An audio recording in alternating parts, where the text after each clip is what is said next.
नमस्कार साथियों। तो आज के इस नए वीडियो में आप लोग का बहुत बहुत स्वागत है। तो आज हम लोग पहले से ही जानते थे कि आज हम लोग एक बहुत ही इम्पोर्टेंट वीडियो देखने जा रहे हैं, जो ना सिर्फ एक स्टूडेंट के लिए है बल्कि वे सभी स्टूडेंट के लिए है जो पढ़ाई से जुड़े हुए हैं। और आज का टॉपिक हमारा है हैंड राइटिंग इम्प्रूवमेंट। तो हम लोग कुछ फैक्ट देखेंगे क्या क्या मैटर करता है। हम जब लोगों से बात किए तो कुल मिलाकर के स्टूडेंट्स का 8 क्वेश्चंस आया, जो बहुत इंपॉर्टेंट क्वेश्चन था। वो 8 क्वेश्चंस पे अभी हम लोग चर्चा करते हैं। हाँ, चलिए आगे बढ़ते हैं बिना देर किए। लेकिन सबसे पहले हम लोग उसी बात पे चर्चा करेंगे जो स्टूडेंट्स के द्वारा फरमाया गया हो, जिसमें पहला है हमारा कि सर मुझे पेन को कैसे और कहाँ पकड़ना चाहिए। मैंने स्टूडेंट्स का पहला क्वेश्चन है कि सर हमें पेन को कहाँ और कैसे पकड़ना चाहिए। तो उसके लिए हम जवाब के रूप में बताते हैं कि सबसे पहले अगर मान लीजिए ये पेन है तो इसके 1 इंच, अंदाज मापना नहीं है, अंदाज के अनुसार 1 इंच ऊपर करके इसको पकड़ना है और उसके बाद लिखना है। 1 इंच ऊपर, जहां इसका लोली हो यानी मुंडी जिसको हम लोग बोलते हैं, बस उससे 1 इंच ऊपर पकड़ना है पेन को। दूसरा सवाल है कि सर इसको कैसे पकड़ना है। तो हम लोग पेन को पकड़ने के लिए मतलब क्या कहते हैं, 3 उंगली का यूज करेंगे। और बहुत सारे स्टूडेंट्स को देखते हैं कि वो न जब पेन पकड़ेंगे पूरा ऐसे पूरा बैठाए हुए रहते हैं, और कोई स्टूडेंट्स जो ऐसे पकड़े हुए रहते हैं, कोई ऊपर पकड़ लेते हैं यहाँ पर। तो हम बताते हैं कि 3 तरीका से हम लोग पेन पकड़ सकते हैं, और 3 उंगली की सहायता से। कैसे? तो पहला उंगली हमारा होगा मध्यमा, उसका दूसरा होगा फिर अंगूठा, और तीसरा तर्जनी। ये 3 उंगली, मध्यमा, तर्जनी और अंगूठा, ये 3 उंगली पर हम लोग पेन पकड़ेंगे, जिसमें मध्यमा पर पेन रख देंगे और उसके बाद ये शेष 2 उंगली से हम लोग इसको सहायता प्रदान करेंगे। तो इस तरह से हमारा फर्स्ट क्वेश्चन का आंसर होता है। नेक्स्ट दूसरा सवाल है बच्चों का कि क्या मुझे रोज 1 पेज राइटिंग लिखना चाहिए। अच्छा, ये क्वेश्चन जवाब देने से पहले बता दें, यदि हमारा वीडियो ये अगर आप बोर्ड के स्टूडेंट होते हुए देख रहे होंगे तो हमारे अनुसार ये एडवाइस है कि डेली 1 पेज राइटिंग ना लिखे। उनके लिए बस एक काम डेली करना है कि क्वेश्चन आंसर प्रैक्टिस डेली करना है। जितना याद करते हैं आप लोग क्वेश्चन, बस उसको डेली लिख देना है और डेली उसको प्रैक्टिस करना है। यदि आप दूसरे काम में टाइम वेस्ट करोगे 1 पेज डेली स्पेशल राइटिंग लिखने के लिए, तो फिर वो आपका टाइम ही वेस्ट होता है ज्यादा उसमें। ठीक।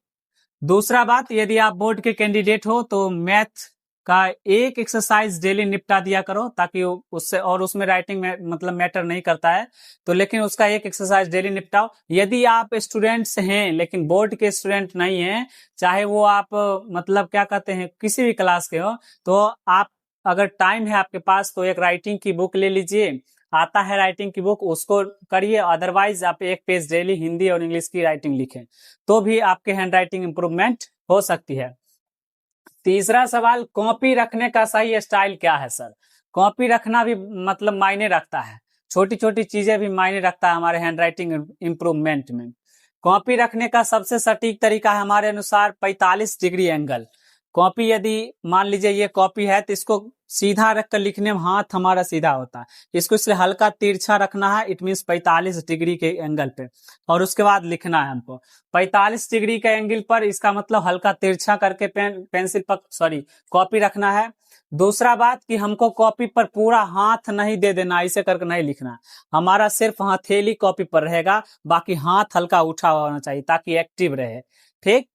फिर नेक्स्ट फोर्थ मतलब क्वेश्चन है कि सर कुछ लोग कहते हैं कि छोटा छोटा लिखो, तो कुछ कहते हैं बड़ा बड़ा लिखो, तो किसका बात माने। देखिए, अब आप लोग उतना होशियार हो गए हैं कि अब खुद डिसीजन ले सकते हैं। तो इसमें मेरा ये कथन है कि ना ज्यादा आपको छोटा लिखना है, ना ज्यादा आपको बड़ा लिखना है। बस ऐसा लिखना है जिससे बाद के लाइन में आने वाले शब्द की मात्रा जो है वो ऊपर वाले लाइन से ना टकराए। इसका मतलब कैसे सर जी? तो जैसे पहले अगर मान लो कोई बच्चा लिखता है कि मैं शेयर जरूर करूंगा, देखो उसके जस्ट नीचे में लिखा हुआ कि मैं नहीं करूंगा। देखिए यहाँ पर सट रहा है, ये सब अच्छा लग रहा है क्या? नहीं, इसका मतलब ये नहीं होगा। नेक्स्ट देखिए, जैसे इधर साइड में अच्छा से लिखा हुआ मैं एक अच्छा विद्यार्थी हूँ, देखिए इसमें पर्याप्त जगह छोड़ा हुआ है। ठीक, इस सटीकता से लिखा गया है। तो फिर फिफ्थ क्वेश्चन पे आते हैं कि गैप मैटर करता है या नहीं।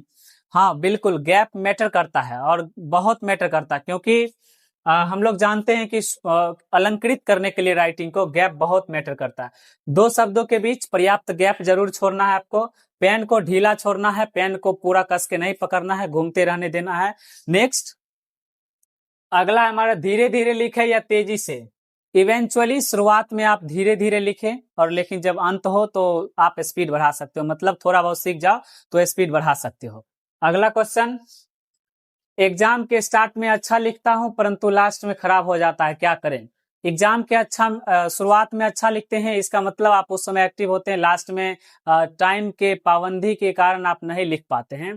तो इसके लिए हमारे अनुसार बस एक छोटा सा एडवाइस है, उसको इम्प्लीमेंट करिएगा, जैसा रिजल्ट हो कमेंट बॉक्स में बताइएगा।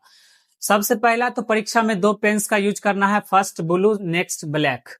यही 2 पेन, इन्हें रेड लेके चल जाइए, ग्रीन लेके ये सब नहीं करना, लिखा भी रहता है बजाते। तो ब्लू पेन का यूज करना आपको है मतलब आंसर राइटिंग के लिए, और ब्लैक पेन का यूज करना है हाईलाइटर के रूप में। आंसर लिखने के लिए ब्लू का यूज करिए और हाईलाइट करने के लिए ब्लैक। इसके लिए आप स्वतंत्र हैं, ब्लैक से भी आंसर लिखा जा सकता है, ऐसा कोई कंपलसरी नहीं है, ठीक। तो फिर हाईलाइट करने के लिए ब्लैक का यूज करें।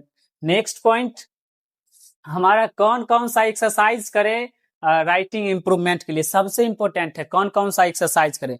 कम से कम हमारे अनुसार डेली एक एक्सरसाइज या फिर लिखने से पहले, जैसे हम लोग अगर कोई लकड़हारा को देखते होंगे तो वो लकड़ी काटने से पहले उसको अपने हथियार को पिजाता है, विपंस को, तो सेम मतलब धार देता है। तो धार देने के लिए अर्थात मतलब क्या कहते हैं, राइटिंग लिखने के मोड ऑन करने के लिए आपको कुछ एक्सरसाइज दिए गए हैं, ये डेली करना है। जिसमें फर्स्ट है ऐसे ऐसे ऐसे ऐसे वाला, और फिर उसके बाद नेक्स्ट है ऐसे ऐसे ऐसे ऐसे करना है आपको डेली। उसके बाद फिर ये है, उसके बाद फिर ये, उसके बाद फिर ये, उसके बाद उल्टा फिर करना है।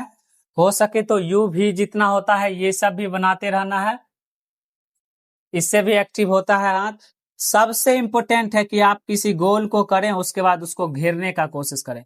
छोटा सा गोल डेली करें, क्योंकि आपका एग्जाम ऑब्जेक्टिव बेस्ड एग्जाम होता है, जिससे बहुत प्रैक्टिस होता है।